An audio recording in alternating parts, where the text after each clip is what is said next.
আমি ওটাকে অ্যাপ্লাই করে দিয়েছিলাম যে ওটা কোনো হার্মফুল অ্যান্ড ডেঞ্জারাস কন্টেন্ট নয়, বাট ওরা রিজেক্ট করে দিয়েছে। এটা বলে যে হ্যাঁ ওটা harmful and dangerous content. And আমিও দেখেছি কিন্তু ওটা অ্যানিমেশনের পরে, তাও মানে আমি জানি না ভাই, আমি নিজেও কনফিউজ হচ্ছি কারণ আমি ইউটিউবে বহুত কম কাজ করছি। অ্যান্ড 1 বছর হয়েছে আমি ইউটিউবে কাজ করছি এই চ্যানেলটা, তাও আর লং ভিডিওতে। সো আমার অতটা এক্সপিরিয়েন্স নেই, কিন্তু আমার এক্সপিরিয়েন্সের হিসেবে অ্যান্ড সমস্ত ইউটিউবের ভিডিও অ্যান্ড এআই চ্যাট জিপিটির কাছ থেকে চেস করার পরেও আমার হিসেবে ঠিক ছিল, কিন্তু তারপরে ওরা রিজেক্ট করে দিচ্ছে। I don't know Y, but ছাড় ওই সমস্ত কিছু। আমরা এই ভিডিওতে রিক্যাপ হিসেবে ওই যে আগের 9 নম্বর পার্টটা আছে ওটাকে এক্সপ্লেন করবো। অ্যান্ড এটাই 9 নম্বর পার্ট লেখা আছে, তোমরা সামনে দেখবে, কিন্তু ওই যে 9 নম্বর ওই যে এর আগের যে পার্টটা ছিল যে 7 মিনিটের ছিল, ওটা হয়তো 100 জনের মতন দেখেছে, ভিউজ এসছে 100 জনের মতন।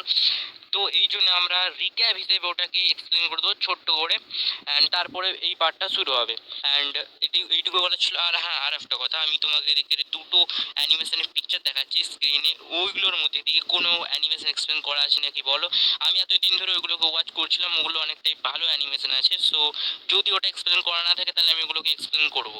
আর আজকে আমি প্রথমবার হেডফোনে ভয়েস দিচ্ছি, তো একটু অদ্ভুত লাগলে তোমরা বলতে পারো, আমি আবার নর্মালি ভয়েস দেওয়া শুরু করে দেবো, ঠিক আছে। আর কিছু বলা থাকলে লাস্টে বলো। চলো রিক্যাপ শুরু করা যাক। তো এর আগের পার্টে আমরা দেখেছিলাম যে সারিয়ার পারফর্ম করার জন্য তৈরি হয়ে গেছিল, আর গড ক্রোকে ওই ড্রাগনটার কাছ থেকে প্রোটেক্ট করছিল। আর ক্রোর অবস্থা খারাপ থাকার পরেও কষ্ট মষ্ট করে একটা বাচ্চাকে বাঁচিয়ে নেয়, আর ওর অবস্থা বহুত খারাপ হয়ে যায়। আর এই সময় রেনির মনে ছিল যে দান্তেও হয়তো ওর সঙ্গে মিলে আছে। আর লয়টো ফাইট করতে করতে ওর কাছ থেকে কিছু ইনফরমেশন জোগাড় করে নেয় যে ও কিভাবে ম্যাজিক ইউজ করে এই সমস্ত কিছুর বিষয়। আমি বলবো না পুরোপুরি এক্সপ্লেন করে, ঠিক আছে। আমার কিছু করার নেই, যদি তোমাদের খারাপ লাগে ইউটিউবকে কি বলো, ওই আমাকে বাঁশ দিয়েছে, তাও আর বিনা কারণ। আর তারপরে ওই ড্রাগনটা ক্রো এতক্ষণ ধরে যে সমস্ত কষ্ট করেছিল তার উপর হাসছিল। ড্রাগনটা ক্রোকে কুচলাতে যাচ্ছিল, তখন সিলফার তাও এসে ওকে বাঁচিয়ে নেয়। ফ্ল্যাশব্যাকে আমরা দেখতে পেলাম যে ওই ড্রাগনটা গুসারমের একটা চাকর ছিল, আর এক সময় সে গুসারমে ওকে মেরে দিয়েছিল। আর সেই সময় গিটান এসে ওই ড্রাগনটাকে বাঁচিয়ে নেয়। প্রেজেন্ট ওই ড্রাগনটা তাওকে মারতে যাচ্ছিল, কিন্তু সিলফা এসে ওকে বাঁচিয়ে নিয়ে ওর উপর একটা অ্যাটাক করে দেয়। তারপর ওই ড্রাগনটা শেল্টারের দিকে অ্যাটাক করার জন্য তৈরি হয়ে যায়। তখন গ্রিম এসে ওকে একটা ঘুষি মারার মুখ বন্ধ করে দেয়। আর অন্যদিকে জিরেল ক্রোর কাছে গিয়ে ওকে হিল করছিল। তো গ্রিম ওই ড্রাগনটা ধোলাই করতে শুরু করে দেয়। যখন তুমি ওদের উপর অ্যাটাক করেছিল তখন আমি তোমার হাসির আওয়াজ শুনতে পেয়েছিলাম। আর গ্রিম বুঝতে পেরে গেছিল যে এই ড্রাগনটাকে হিউম্যানদের দুনিয়ায়